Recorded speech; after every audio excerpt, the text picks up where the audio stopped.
Hello, folks. Welcome to the show, Hustle Up channel. This is your host, Avatar. Welcome to episode of Hustle Up, episode number 38.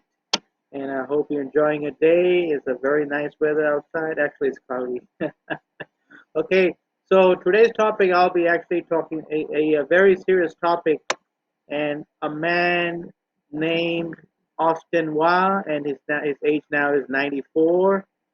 And let's look at it. At this actually, here's a veteran, a Chinese American veteran who served in the Navy during the World War II. So you can see the title here. I'm very actually inspired and motivated by his story. I would say history, not story, right? Because it's real. So over 18,000 Chinese Americans. Let me first click this away. It's a brand. Okay, so over 18,000 Chinese Americans served in World War II. A long-awaited honor ceremony is being delayed. Let me go back. Okay, I'm here.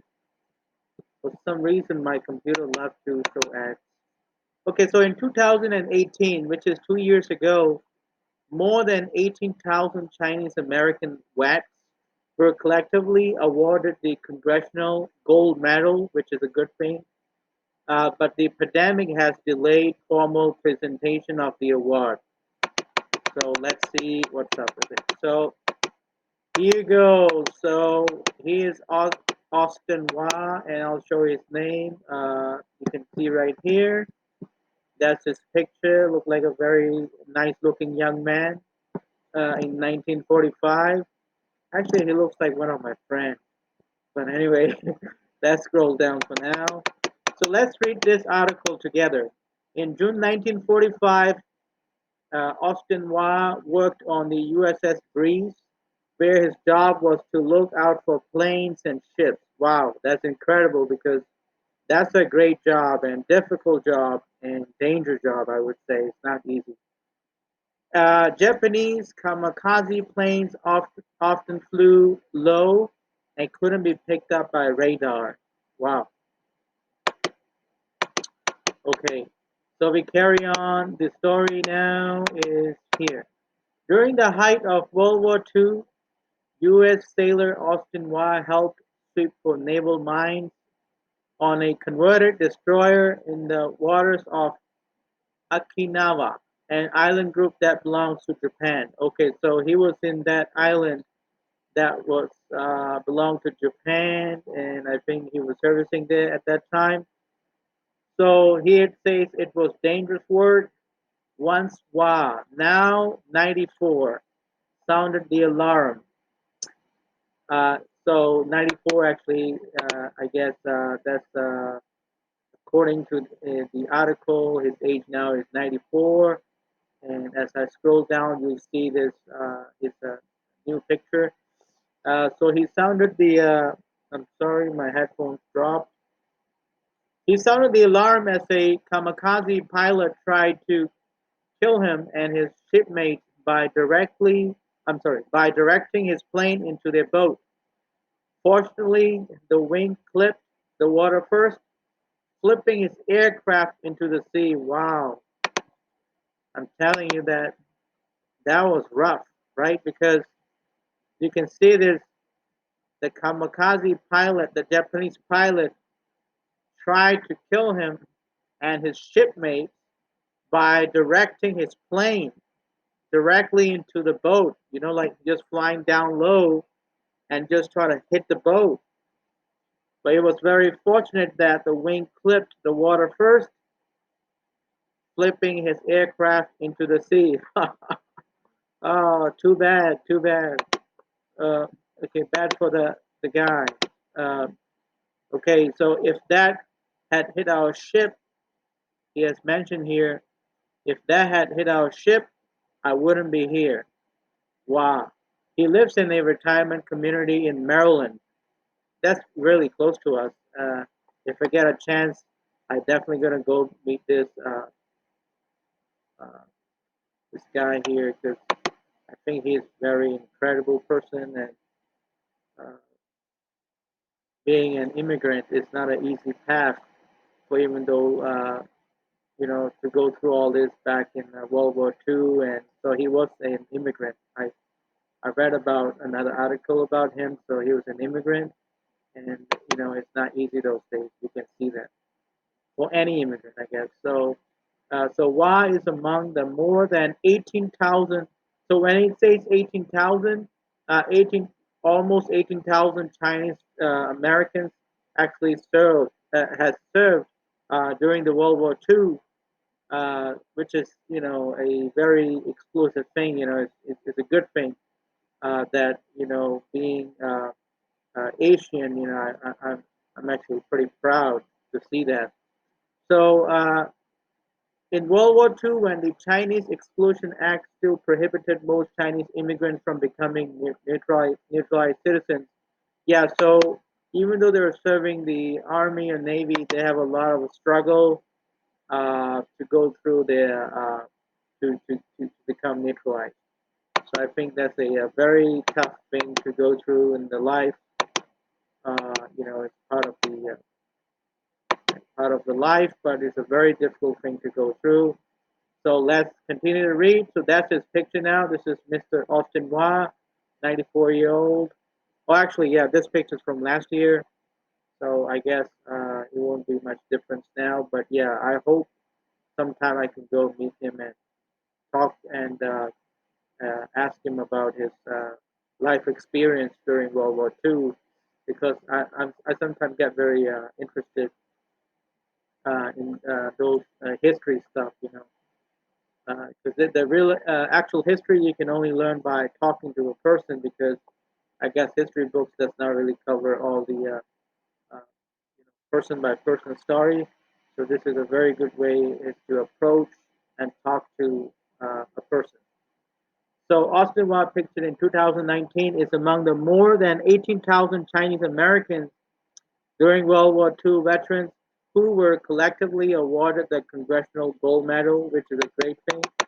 So in 2018, they were collectively honored with the Congressional Gold Medal, joining other World War II vets like the Japanese Americans. They got the Nisei soldiers. I'm not sure about that one. I gotta Google that sometime on another video. And Filipino Americans. I don't know why there's two times and, because they're actually Filipino Americans, not Filipino and Filipino Americans. I'm a bit confused here from the writer. Okay, anyway, let's continue. Who have already had their contributions recognized with the Congressional Gold Medal, one of the nation's highest civilian honors. Wow, that's great. So let's move on and see what the article covers. But Chinese Americans who actually served in World War II and their family members will have to wait a little longer for the medal to be formally unveiled. That's quite a long time, right? It was awarded in 2018, but yeah. So that shows that they have to wait a little longer. But anyway, I think they were awarded, which is a good thing. And then let's continue to read. An award ceremony at the U.S. Capitol, originally planned for late April, has been postponed because of COVID-19. So that means, oh, okay. So there was supposed to be another ceremony, but it got delayed because of the coronavirus, which is COVID-19, because it came out in 19. So everybody know what COVID is. Full coverage of the coronavirus outbreak. So I guess the story. Oh, okay. I gotta scroll back a little bit. Let's read this together.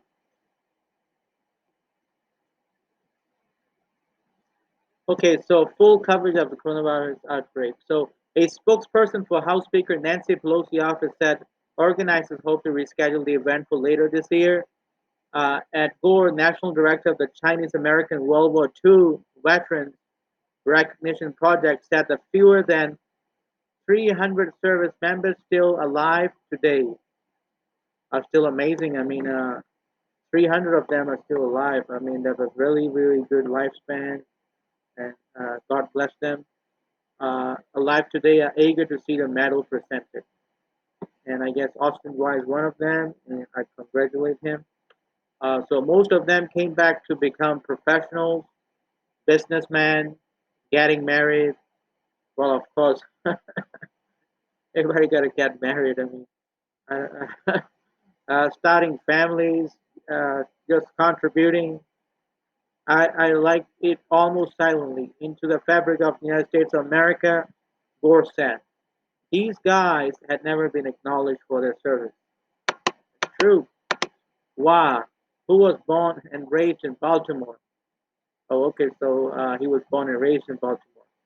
I guess probably then his forefathers were immigrants. Was 18 when he got his draft letter in 1943. Wow, 1943,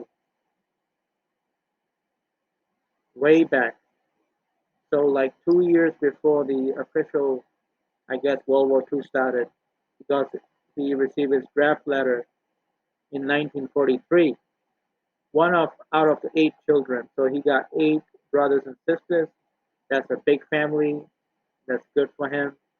Was placed in the Navy because of a manpower shortage. Wow.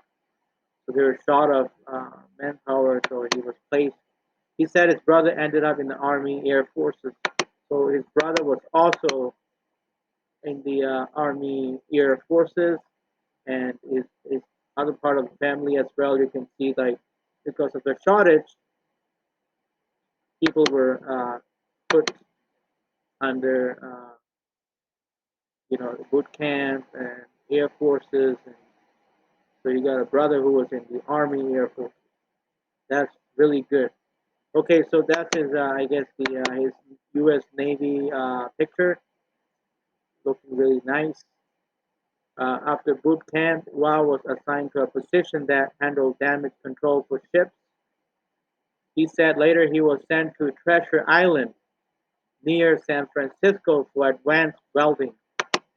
Oh, okay, so he was taught to do something else to handle the damage control for the ships and welding. That's a difficult job, and I compare to people these days being a lazy cat, and they complain about like delivering a couple pieces. They're like, it's a lot of work. They gotta really look after these people that during the World War II, how much they have contributed and they have worked uh, and service for the country. So that's a really great thing. So Wah said that while he was the only Chinese American in his group of mostly older men, he didn't experience discrimination like others had. I guess he got to be really lucky then. But of course, also it's a good thing not to face that kind of experience, because it's not a very good experience when you servicing or working for someone or working together, in an environment as well. So let's carry on. They treated me like a younger brother. Wow, said that's really good.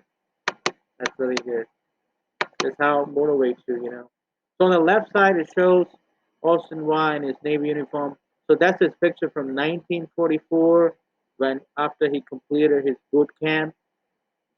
So that's his family photo. Let's carry on. Wa Metal was put to the test on the line of battle in the Pacific. In addition to surviving a kamikaze attack, he cheated death once more when his ship got caught in a powerful typhoon.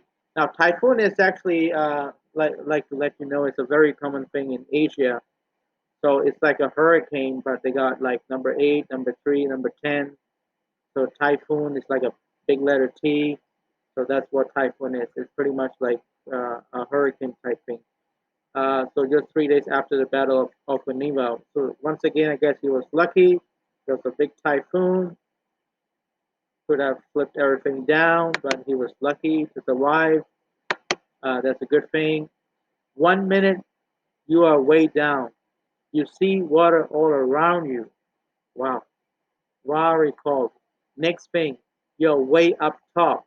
You look down and the water is all below. That's how typhoon is. When typhoon comes, it's like a big wave in the ocean, just like the hurricane, and you don't know what's going on that time. You're just flying and swinging around, and you're lucky when if someone can get away from it if it's like really bad because typhoons can sometimes fly away people. So and then you see, let's carry on. And then you see a lot of people floating by because there are no way you could rescue them. Do you see that? So even though he was trying to rescue the other people, it was becoming a bit impossible because people were just floating by. Imagine that situation. You're trying to help someone, but then it just becomes difficult.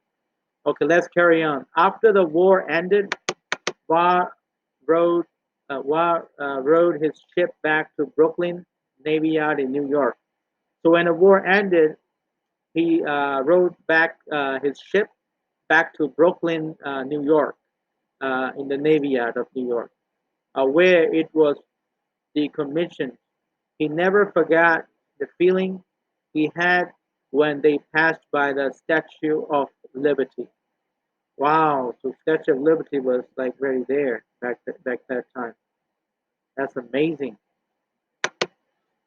It makes you proud that you did something, Ross said. It hits you just like that. It's true. Unlike Wa, Robert M. Lee began his journey into U.S. Armed Services in China, where he was born. Lee said his family had papers allowing them to immigrate to the U.S. thanks to his mother's relatives, who had lived in the U.S. around the time of the gold rush. But Japan's attack on China in 1937 stalled their planes, forcing the family to flee to the city of Kunming. Wow. Can you imagine when you get separated from a family because during the war so many things happened that people get separated like that. And actually it's 10 times worse than coronavirus, believe me. So unable to find work or go to school, imagine. So if it comes to feeding a family or feed yourself, and then you can't go to school to continue education, and you can't find work, how difficult is that? So then Lee visited a nearby U.S. air base to see whether he could enlist. He was around 14 at that time, and no one asked to see his birth certificate, even though he had one. So people laughed at me, he said, but they were very helpful. Lee, 89, recalled. So now Lee is now 89 years old. So Lee enlisted as a private into 14th Air Force of the U.S. Army Air Corps, formerly known as the Flying Tigers. So the small company of air fighters had a reputation for their daring do and ability to outmatch Japan's much larger air force.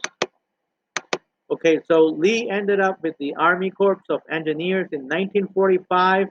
He was transferred to work on Lido Road, later renamed as Stillwell Road, a strategic military route that ran from north northeastern India. Wow.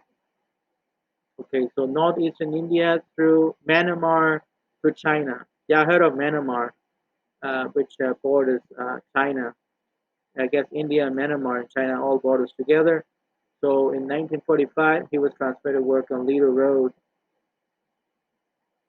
Oh, okay. So it was ran from northern India to Myanmar to China. I got it. Okay. So after his army discharge following the war, Lee remained in India for 7 years. Wow, that's amazing. But I wasn't born that time, so I wouldn't have saw him. Anyway, helping to build hydroelectric dams. So he was quite intelligent, hydroelectric dams. He also later joined the U.S. Foreign Service. So this Lee actually lived in India for 7 years. So I don't know if he has a lot of butter chicken there and samosas during that time. He must have good Northern Indian food. because the northern Indian food is actually really good. A lot of curry chicken. But anyway, let's carry on. Lee said it was only a couple of years ago that he learned of efforts to award a Congressional Gold Medal to Chinese Americans World War II vets. So he said, I was elated on my behalf, of course, but very disappointed that it was so late that my people would not live long enough to receive it, he said.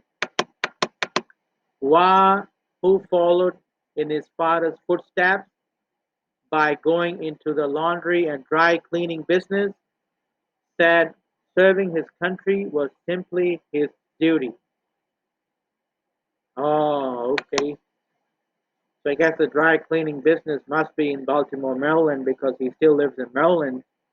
So he started out that business, and it must be also very successful. Okay, so that was good. And then I always let me see. I think that could be the last sentence, but let me make sure. And it says, I always just thought I was one of the guys. He said.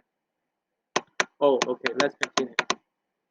Lee, who retired in the 90s from a computer center job, that's amazing. So he did went to school back, and I guess he did some work in computer studies. So he retired in 1990s. Before I was learning computer at my at my place, he was already retired. Yeah, because I guess he's from the different time zone. Okay, so uh, he retired in the computer center job with the Senate, and today he lives in Arlington, Virginia. Oh, okay. So that's not too far. Okay, I got it. Arlington, Virginia. Okay. Went on to serve twice as president of the 14th Air Force Association before it disbanded in the late 2000s. Lee said he sees America's. So let me recap this. So he actually served twice as the president of the 14th Air Force Association, which is a really good, big deal, you know.